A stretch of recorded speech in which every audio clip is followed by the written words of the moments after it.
Hello friends, welcome to our channel investing and trading with Aditya. इस video में हम लोग दो बैंकिंग स्टॉक्स के बारे में हम लोग एनालाइज करने वाले हैं। एक्चुअली हम लोग चैनल जो है बैंकिंग सेक्टर पर बहुत अच्छा से बुलिश है, लेकिन हम लोग दो बैंकिंग स्टॉक पर एकदम अवॉइड करने के लिए अभी इस वीडियो को थ्रू सलाह दे रहे हैं। इसमें से एक का ऑलरेडी कवरेज में है हम लोग का वीडियो, हम लोग का चैनल में।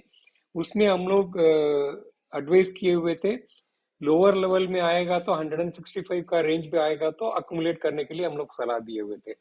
लेकिन अभी ये 165 का रेंज पे आ गया है। अभी हम लोग को एक्चुअली कुछ हम लोग का यहाँ का जो लोकल इन्वेस्टिगेशन, हम तो मद्रास बेस्ड है, वहाँ से पता चल रहा है उसमें कुछ प्रॉब्लम्स है। इसलिए हम जो है इस वीडियो में उसको डिटेल में एक्सप्लेन करेंगे। ये दोनों banking stocks to be avoided. अभी हम लोग वीडियो के अंदर चलते हैं। उस लिस्ट में पहला नाम है CUB, that is city union bank, Madras based bank है।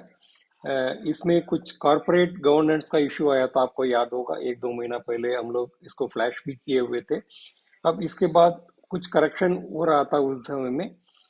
205 से 270 का आसपास आया था, 170 का आसपास आया था। उस समय हम लोग बोल भी रहे थे, थोड़ा एनालाइज भी किए थे। लेकिन वो सिटी यूनियन बैंक का ये बेसिकली हम जिस्ट में बता देते हैं। ये एक्चुअली RBI पकड़ा है 259 करोड़ NPA जो है। प्रोविशनिंग का गड़बड़ी था सिटी यूनियन बैंक का। FY 2022, that is last financial year में, वो कुछ डाइवर्जेंस पकड़ा था 259 करोड़ का। ये लोग NPA में नहीं डिक्लेयर किया करके। अब उसमें सिटी यूनियन बैंक ने बोला है 13 borrowers accounting for more than 1 crore जो है 230 करोड़ है। 218 बोरोवर्स जो है लेस देन 1 करोड़ का जो है 29 करोड़ से, टोटल लेकर के 259 करोड़ था करके ये बोल रहा था। ये डाइवर्जेंस का ग्रास NPA में नाम आना चाहिए था, ये लोग डिक्लेयर नहीं किया। RBI एक साइट इंस्पेक्शन का जो है सुपरवाइजरी एवेल्युएशन रिपोर्ट में इसको अनर्थ किया है।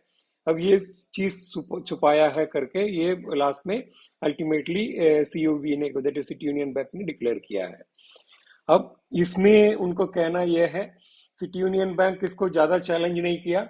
वो इसमें बोला है कुछ ऑलरेडी प्रोविजन में रखा गया था मैंने सितंबर क्वार्टर में, that is after two two ये लोग पॉइंट आउट करने के बाद का आसपास उस समय रखा गया था। अब इसके बाद जो है लगभग 40 करोड़ का जो है फिर ऑलरेडी प्रॉफिट में एडजस्ट कर दिया गया करके ये बोले हैं। इसमें वो बोल रहे हैं प्रोविजन रख करके ये पहले 760 करोड़ था प्रॉफिट, उसका घटा करके अभी 719 करोड़ हो गया करके ये अपना रिपोर्ट में बताया था। ये basically issue related to corporate governance का है। बैंक बेसिकली ट्रस्ट पर चलता है, ठीक है। मिस्टर वॉरेन बफेट हमेशा बोलता है 1 cockroach in kitchen is always dangerous करके। जो कॉर्पोरेट गवर्नेंस का इशू आता है, इस टाइप का NPA को छुपाने के लिए कोशिश किया, इस टाइप का जो है उनका MD से CEO MD का भी टेन्योर एक्सटेंड नहीं कराया था, ये सब बहुत सारी, यही असली बैकग्राउंड था। यही रीजन था वो RBI जो है उनका जो टेन्योर को एक्सटेंड नहीं कर रहा था। ये सब बहुत सारी चीज है। अब यहाँ का हम लोग लोकल इन्वेस्टिगेशन हम जो किए थे, फ्रेंड लोग था सिटी यूनियन बैंक में, मैं थोड़ा हायर लेवल में था, उससे लग रहा था ये जो अनर्थ हुआ था वो तो RBI जो किया था वो तो एकदम 100% फैक्ट है। और कुछ और भी सुनने के लिए मिला था जो अभी चैनल में बोलना ठीक नहीं है। इसलिए जो है ये कॉर्पोरेट गवर्नेंस का इश्यू जहां आ गया, वहां पे बैंक, कम से कम बैंक और NBFC सेक्टर में हम लोग को रखना नहीं चाहिए। इसलिए हम लोग स्ट्रेट अवे हम लोग बोल रहे हैं, सेल का रिकमेंडेशन दे रहे हैं। इसमें कहीं कुछ सोचना नहीं है। बाकी सब में IT सेक्टर वगैरह में हम लोग जो हमेशा बोलते हैं रिड्यूस कर दीजिएगा, मिनिमम क्वांटिटी आप जो रखना चाहते हैं रख दीजिए करके। इसमें हम लोग कोई मिनिमम क्वांटिटी नहीं रखना है। आपके पास जो भी होल्डिंग है वो सोमवार को आप बेच दीजिए, जो भी रेट होगा। हम इस कंपनी में हम लोग का होल्डिंग नहीं रखना है जहां कॉर्पोरेट गवर्नेंस का इश्यू आ चुका है। ठीक है। फर्दर जो है इस टाइप का एडिशनल प्रोविजनिंग और आ सकता है, और आरबीआई का जो है इस टाइप का जो लगातार रह सकता है, कांस्टेंट विजिल में रहेगा। नो डाउट इम्प्रूव होगा बाद में सब्सिक्वेंटली, लेकिन अभी का जो सिनेरियो में हम लोग को एकदम एक ही शब्द है, सेल एंड एग्जिट, इसमें कहीं कुछ सोचना नहीं है। अब हम लोग दूसरा बैंक के पास जाते हैं। दूसरा बैंक है बंधन बैंक। इसमें कोई ऐसा अभी तक कॉर्पोरेट गवर्नेंस का इश्यू अभी तक नहीं आया है, लेकिन उनका अकाउंट्स पर हम लोग को फेथ नहीं है, कन्विक्शन नहीं है। अब हमेशा देखिएगा इनकन्सिस्टेंसीज रहता है, ऊपर नीचे रहता है, कोई भी एक्सपेंसेस ये सब जो है आप इन्वेस्टमेंट करने लायक नहीं है। आप इन्वेस्टमेंट कोई बेसिस पर करते हैं ना, देखिए कंसिस्टेंटली इस ढंग से होगा करके, इनकंसिस्टेंट रहता है, वोलेटाइल रहता है उनका अर्निंग्स, वो प्रोबेबली मोस्टली नेगेटिव सरप्राइज बहुत ज्यादा रहता है। अब इसका वजह से हम लोग जो है इस पर भरोसा नहीं करना चाहिए और कन्विक्शन भी नहीं रखना चाहिए। जब उसे ये सब ठीक ठाक एक हम लोग का फेथ करने लायक हो जाएगा, तब हम लोग इसमें ये सब में करना है। अभी हम आपको अगला स्लाइड में दिखाते हैं इनका इनकन्सिस्टेंसी कैसा है, इसलिए हम लोग बंधन बैंक पे भी अवॉइड का सलाह दे रहे हैं। अभी हम लोग उस पोर्शन देखते हैं कैसे हम लोग इसका जस्टिफिकेशन बताते हैं। Bandhan bank market capitalization 38,338 crore, book value देख लीजिएगा 108 और करंट प्राइस 238, दैट इज लगभग डबल से भी ऊपर ट्रेड कर रहा है। इसमें थोड़ा सबसे पहले हम लोग प्रॉफिट एंड लॉस अकाउंट देख लेते हैं। लिस्टिंग हिस्ट्री 216 से लेकर के 222 तक है, मतलब 7 ईयर्स का है ऑलरेडी। हम लोग इसको थोड़ा देख लेते हैं। रेवेन्यू तो लगता ठीक ठाक है, कम कॉन्स्टेंटली आप है, कहीं प्रॉब्लम नहीं है।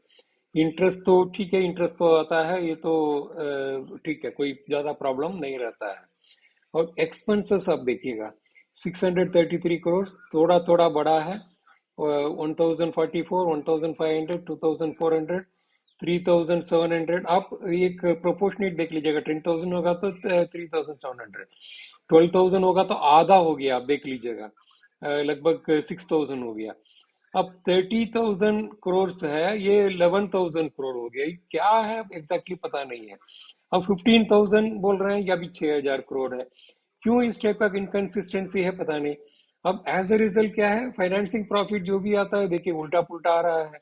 अब यहाँ देखिएगा 2,584 का लॉस आ गया, यहाँ देखिएगा 1,000, ये इस टाइप का इनकन्सिस्टेंसीज अभी देखिएगा इम्प्रूव सुधार आ रहा है, लग रहा है।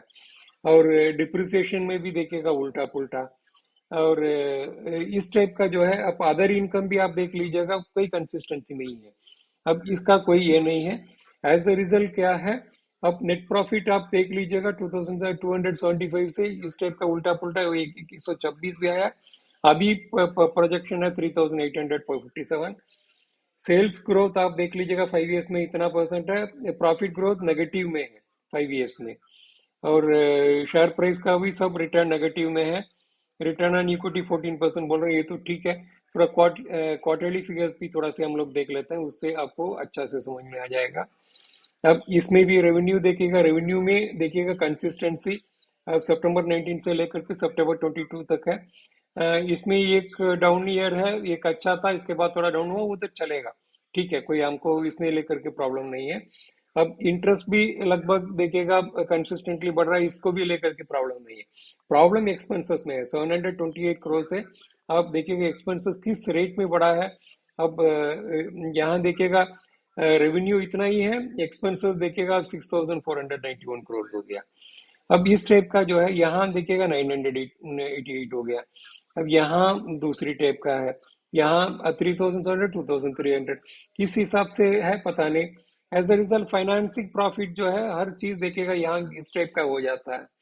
और इनकम का भी, आप अदर इनकम का भी कोई कंसिस्टेंसी नहीं, 360 था, 567, 617, 787, अब 446, 330, आप देख लीजिए इस टाइप का जो है।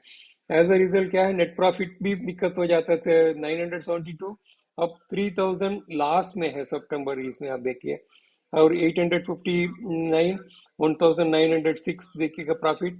अब जो है फिर डाउन हो गया तो 886, अभी सितंबर में 209 हो गया। कितना इनकंसिस्टेंट है हर लेवल में। अब ग्रास एनपीए देख लीजिएगा, यहाँ तक तो अच्छा था, यहाँ तक तो देखिए अच्छा था, दैट इज दिसंबर 2020 तक। इसके बाद देखिएगा अनाप शनाप बढ़ गया ग्रास एनपीए जो है, 6%, 10%, 4%, 7%, अभी भी 7% है। नेट एनपीए देखिएगा, इतना प्रोविजन रखा करके, अब नेट पीएम एनपीए भी ज्यादा था, अब प्रोविजन करा करके कम कराया गया। इस टाइप का इनकंसिस्टेंसी जहां है, हम लोग जिस पर प्रॉफिट को एंटिसिपेट नहीं कर सकते हैं, top line growth bottom line growth हम लोग ढंग से प्रिडिक्ट नहीं कर पाते हैं, तो ये बैंकिंग में हम लोग को भरोसा नहीं करना चाहिए, कन्विक्शन नहीं आएगा। इसलिए इस टाइप का इनकंसिस्टेंसी को लेकर के भी हम लोग को इस पर इन्वेस्ट नहीं करना। ऐसे बैंक में इन्वेस्ट करना है, बहुत सारी बैंक है हम लोग के लिए, कोई जरूरी नहीं है बंधन बैंक से ही हम लोग को पैसा कमाना है। इसलिए इस सेक्टर, इस कंपनी को भी, इस शेयर को भी हम लोग अवॉइड का सलाह दे रहे हैं।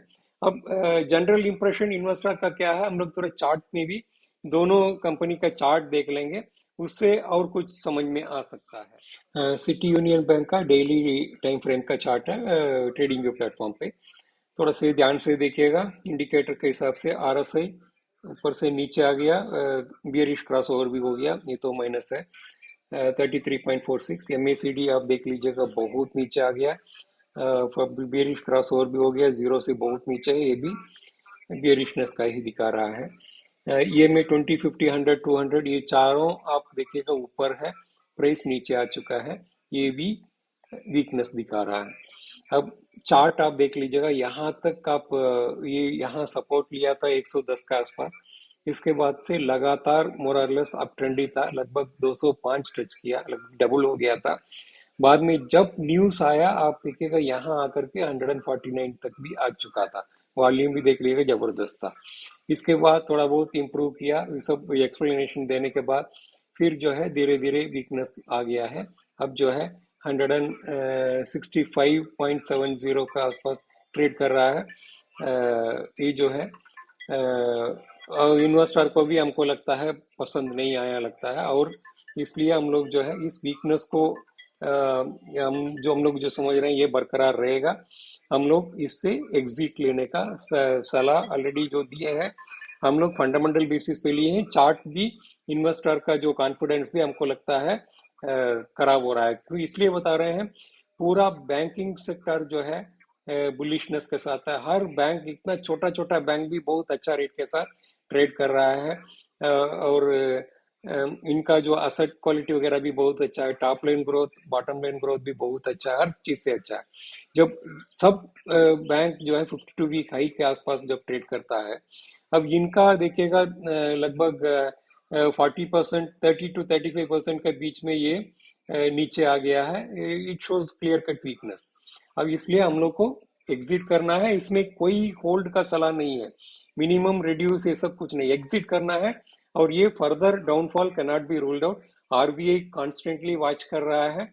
अब जो है नेगेटिव सरप्राइज बहुत सारी चीज हो सकता है, और भी कुछ अनियर्थ आ सकता है, और फर्दर प्रोविजन भी हो सकता है, अनदर प्रॉफिट कट, ये सब बहुत सारी चीज आ सकता है।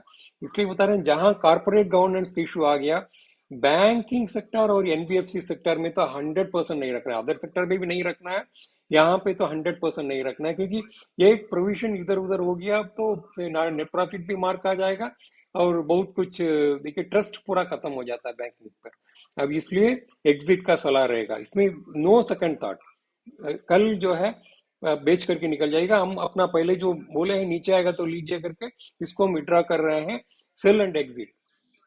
बंधन बैंक शेयर का वीकली चार्ट है ट्रेडिंग व्यू प्लेटफॉर्म पे। आप इंडिकेटर से शुरू करते हैं। आरएसआई, आरएसआई नीचे ही है, ऑलरेडी नीचे है, और इसी के आसपास नीचे में ही कंसोलिडेट हो रहा है 42.72। एमएसीडी बहुत जीरो से बहुत नीचे है, और नीचे पे ये कुछ कर रहा है, लगता है हरा हिस्टोग्राम बनना चाह रहा है क्या, थोड़ा से उठने की वजह से। और ईएमए 20, 50, 100, 200 ये सब जो है ऊपर है, प्राइस ऑलरेडी नीचे आ चुका है। इंडिकेटर के हिसाब से सब गड़बड़ लग रहा है। और ये वीकली चार्ट में आप देख लीजिएगा, ये 2018 में लिस्ट हुआ था अप्रैल के आसपास, उस समय लगभग 500 के आसपास था, ये फिर 744 को टच किया। अब ये 2018 का बात है, इसके बाद लगातार डाउन ट्रेंड में है। अभी तो एक चैनल के अंदर लोअर टॉप लोअर बॉटम लेकर के आ रहा है, देख लीजिएगा। ये कभी इन्वेस्टर को कोई रिटर्न नहीं दिया है ऐसे। I want to tell you that ये हम लोग का कवरेज में नहीं है, हम लोग कभी बंधन बैंक के बारे में हम लोग चर्चा नहीं किया। अब हम लोग फर्स्ट टाइम कर रहे हैं, क्योंकि हम लोग का चैनल जो है इस चीज पर बहुत स्पेसिफिक है, जिसका जरा से भी अकाउंट्स में इधर उधर है, कहीं कुछ क्लैरिटी नहीं है, ट्रांसपेरेंसी नहीं है, हम लोग का अवॉइड करने का ही सलाह रहता है। अब देखिएगा, ये लास्ट 3 इयर्स में कहीं कोई रिटर्न नहीं दिया है, एकदम माइनस रिटर्न ही है, नेगेटिव रिटर्न है। प्लस अभी जितना बैंकिंग सेक्टर था सब फ्लरिश कर रहा है, सब बुलिशनेस के साथ है, सब 52 वीक हाई के आसपास ट्रेड कर रहा है। अब इनका देखिएगा लोअर टॉप लोअर बॉटम लेकर के ये एक चैनल के अंदर और डाउन ट्रेंड आ रहा है। हमेशा देखिएगा लो लेवल के 52 वीक का लो के आसपास है। अब सोच लीजिएगा, इन्वेस्टर कम्युनिटी भी जान गया बंधन बैंक में पैसा नहीं लगाना है, आपको कोई रिटर्न नहीं मिलने वाला है। इसलिए वी शुड अवॉइड बंधन बैंक। हम लोग तो कभी लेने के लिए भी नहीं बोले हैं, हम लोग फ्यूचर के लिए आपको काशन कर रहे हैं। जब ट्रेंड जब रिवर्स होगा, सब कुछ अच्छा होगा, हम लोग का ये इनका टॉप लाइन और बॉटम लाइन का प्रिडिक्टेबिलिटी आ जाएगा, तब हम लोग इसके में हम लोग सोचेंगे। अभी तो एकदम अवॉइड है। अगर आपके पास मान लीजिएगा गलती से थोड़ा बहुत क्वांटिटी होगा भी, इसको तुरंत सेल करके निकल जाइएगा। ये कोई अभी नियर फ्यूचर में आपको कोई रिटर्न देने का क्षमता नहीं रखता है। हम लोग का चैनल इस चीज पर बहुत स्पेसिफिक है, जिस शेयर को रखना से ज्यादा है, जिसको नहीं रखना है हम लोग क्लियर कट हम लोग बता देते हैं। आपको तो पता है आईटी सेक्टर को हम लोग पहले ही बोल दिए हैं अवॉइड करके। अब जितना भी वो रिटर्न दे, अभी हम लोग ये इन्वेस्टर कम्युनिटी को भी पसंद नहीं आ रहा है। जितना भी हम लोग हाईलाइट करें, अब देखिएगा उठ नहीं रहा है, सेम केस है। अब बैंकिंग पर तो हम लोग बुलिश है, हम लोग लेने के लिए बोले हैं, लेकिन जिस पर थोड़ा बहुत शेडो है या कोई खराब ये है स्प्रेड के साथ है, उसको एकदम नहीं कंसिडर करना है। फर्स्ट बैंक हम लोग जो बोले हैं, बैंकिंग पर हम लोग 2 शेयर छोड़ करके बाकी सबको आप कंसिडर कर सकते हैं। आप अपना मेरिट पर, आप अपना ये शेयर का मेरिट पर आप इन्वेस्ट कर सकते हैं करके ही हम लोग सलाह दिए हैं। ये दोनों जो है कॉर्पोरेट गवर्नेंस इशू वो आ सकता है, एक में तो क्लियर आ चुका है, that is city union bank पे, और दूसरा में वोलेटिलिटी है, एग्जैक्टली पता नहीं चल रहा है, प्रॉफिटेबिलिटी प्रिडिक्ट नहीं कर पाते हैं। जब प्रॉफिटेबिलिटी प्रिडिक्ट नहीं कर पाते हो, कैसे फिर हम लोग इस पर कन्विक्शन के साथ इन्वेस्ट करेंगे? जरूर कुछ गड़बड़ है एक्सपेंसेस पर, उस पर हम लोग लाइट नहीं देंगे। अब तो हम लोग तो अवॉइड कर रहे हैं, तो फिर इसमें दिमाग क्यों लगाना है? इसलिए ये दोनों स्टॉक्स जो है अवॉइड लिस्ट में टॉप में है। हम लोग का चैनल का सब्सक्राइबर व्यूअर्स एग्जिट करिए, अगर इनकेस थोड़ा बहुत भी होगा तो एग्जिट करिएगा। अवॉइड का सवाल रहेगा, अवॉइड का सलाह रहेगा हमेशा। बाद में देखते हैं, अगर रिव्यू करना हो जो बेटर होगा तो फिर हम लोग इसको कंसिडर करेंगे। इस व्यू में, इस वीडियो में हम लोग जो डिस्कस किए हैं 2 shares, city union bank and बंधन बैंक, ट्रेड करने का या इन्वेस्ट करने का ये रिकमेंडेशन नहीं है, केवल एजुकेट करने का ही वीडियो है। आप अपना इन्वेस्टमेंट एडवाइजर से सलाह ले लीजिएगा बिफोर ट्रेडिंग और investing on these 2 shares. I hope आपको इस वीडियो बहुत पसंद आया होगा। Thanks for watching.